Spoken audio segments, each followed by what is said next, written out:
यहाँले कुण्डली पनि हेर्नुहुन्छ, कुण्डली हेर्दै गर्दाखेरि कोही मानिसको चाहिँ प्रारब्ध यही मानव चोला नै अन्तिम हो पनि भनेको पनि यहाँले सुन्छु मैले होइन।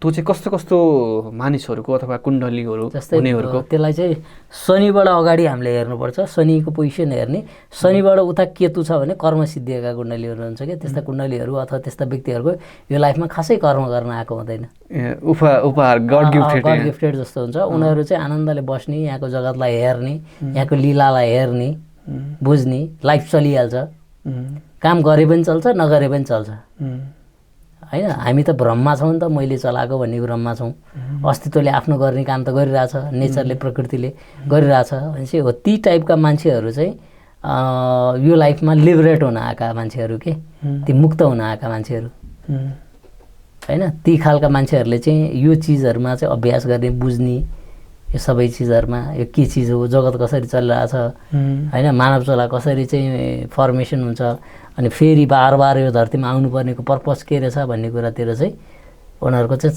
चासो हुन्छ। त्यस्तो धेरै मान्छेहरू छन् जसको चाहिँ मैले कुण्डली हेरेको छु। उनीहरूको लाइफ एकदम आनन्दले चलिरहेछ, गर्नलाई केही गरेको छैन, त्यही पनि मस्तको लाइफ चलिरहेछ।